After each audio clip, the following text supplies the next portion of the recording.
Hello folks, and welcome back to the workshop.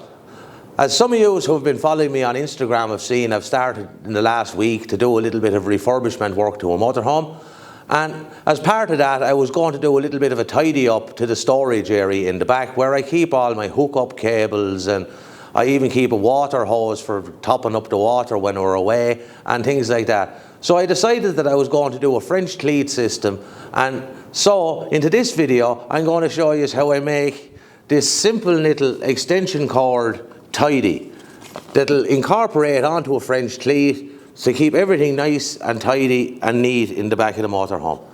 So it's a very simple project. It'll only take anyone 15 or 20 minutes. So I'll just show you quickly how I done it, and we'll keep it short and sweet. Okay, for this I'm using a piece of 18mm plywood that measures 510mm long and 165mm wide.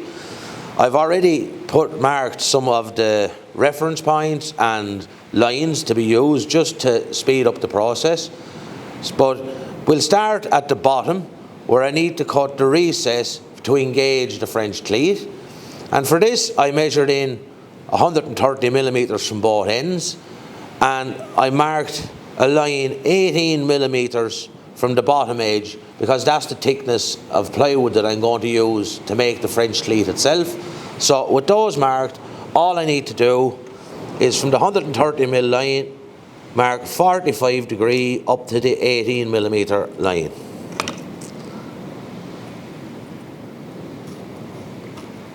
Like so. So this will be removed to engage the hanger for the French Cleat. So you can hang this from either end, you know, it can be reversible. The next thing I did was I've marked where I'm going to cut the cutouts for to hold the cable or the rope or the water pipe, whatever you're going to use this for. And the simplest way I've done that is my combination square is 23mm, so I just came up 23mm. I'm going to leave the cutout at 65mm, so I marked up 65, and then I marked on both sides of the square to give me another 23mm portion here.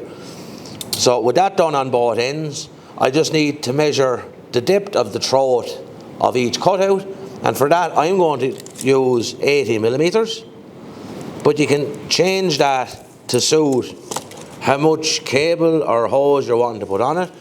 So if you're putting more, you know, a long length of cable, you just increase the depth of the throat of these, and that'll allow you more space to put more on it.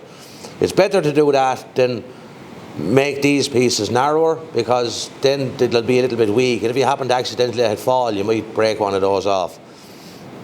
So that's the depth of the throat. So just to mark that out, I have a cap off an old paint can that happens to be 65mm. So I'm just going to lay that in and mark around it. And that gives me a nice radius on the throat of the cutout.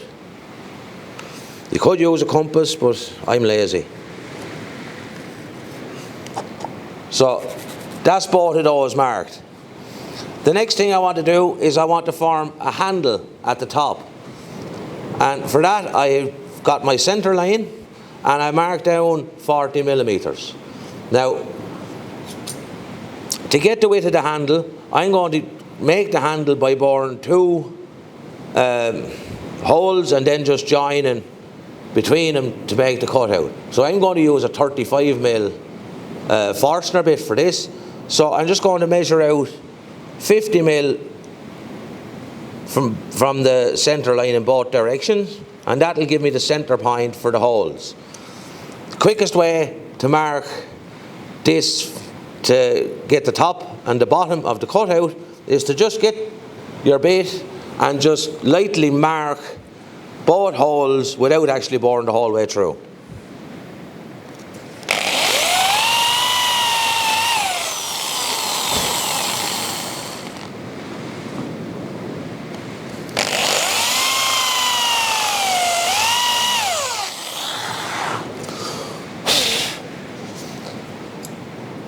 So now with that done, it's very simple. to just join the bottom of both of those holes and the top,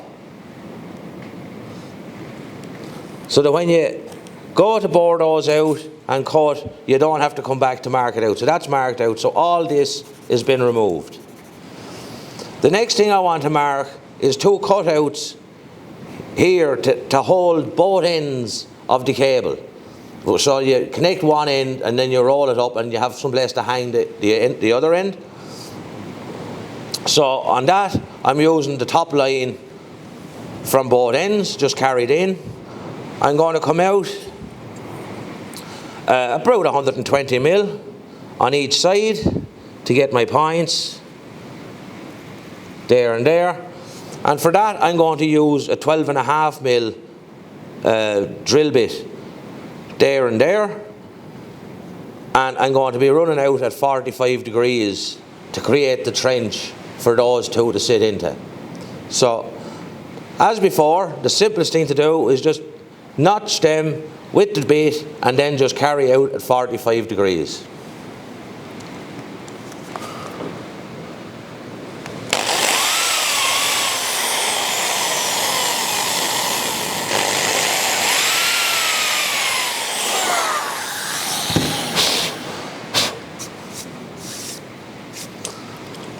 So with those done, just get your combination square and mark those cutouts in at 45 degrees.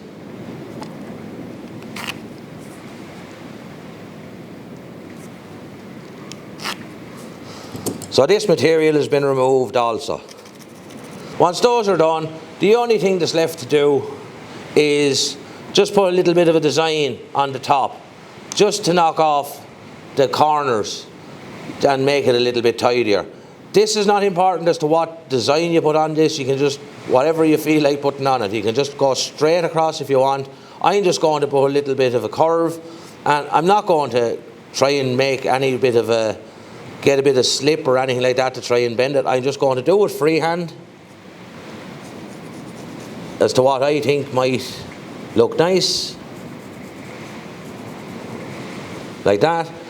And once I've this side cut, I'll use the offcut, I'll leave it on this side and mark it, so then both sides are the same. So that's the basic marking out of it. So the next thing I'm going to do is I'm going to bore the holes, I'm going to cut the handle out using the jigsaw, and I'm going to cut all the rest of it on the bandsaw. Once I have a cut on the bandsaw, I'm going to give it a run on the sander, and then I'm going to move over to the router table, and I'm just going to put a little 1/4 inch radius on all the edges except for the piece at the bottom where it sits into the French cleat, because I want to leave that the full width to get the best grip. So I'll move the camera, we'll bore the holes, we'll do all that, and then we'll be back to you then.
Okay guys, there it is.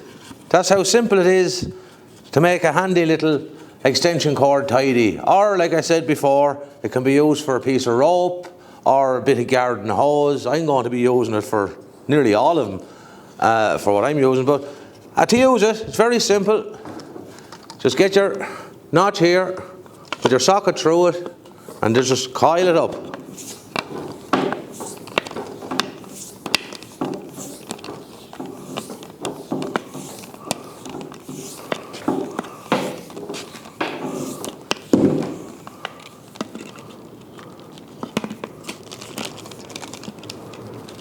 There you go.